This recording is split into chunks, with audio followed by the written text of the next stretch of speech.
ભૂગર્ભમાં એટલે કે જમીનના તળમાં જ્યાં પાણીમાં ફેરફાર ફોર્સને કારણે આ પ્લેટ અથડાય છે અને તેના કારણે જે મુવમેન્ટ આવે છે, ભૂકંપ આવે છે, આ ઝાટકાનો અનુભવ થાય છે। સરળ ભાષામાં કંઈક આ રીતે આપણે સમજી શકીએ છીએ। પણ ગુજરાતમાં છેલ્લા કેટલાક સમયથી ભૂકંપના આંચકા અનેક વખત અનુભવાયા છે।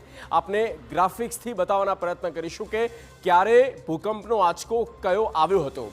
ડિસેમ્બર 2025ની વાત કરીએ તો ડિસેમ્બર 2025માં રાપર તાલુકો કચ્છ જિલ્લો જ્યાં 2.5ની તીવ્રતાનો ભૂકંપનો આંચકો અનુભવાયો હતો ડિસેમ્બર મહિનામાં 2025માં। ત્યારબાદ એ જ જિલ્લામાં એ જ તાલુકામાં રાપરમાં કચ્છમાં જ્યાં 4.4ની તીવ્રતાનો ભૂકંપ આવ્યો હતો। ત્યારબાદ સપ્ટેમ્બર 2025માં ધોળાવીરા કચ્છ ખાતે 2.6ની તીવ્રતાનો ભૂકંપ આવ્યો। ભચાઉ કચ્છમાં સપ્ટેમ્બરમાં 3.1ની તીવ્રતાનો ભૂકંપ આવ્યો હતો।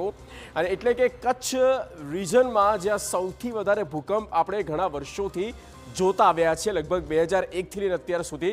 બનાસકાંઠાની વાત કરીએ તો ત્યાં પણ મે મહિનામાં મે 2025માં 3.4ની તીવ્રતાનો ભૂકંપનો આંચકો અનુભવાયો હતો। લોકોએ આ મહેસૂસ કર્યો હતો, સહન કર્યો હતો।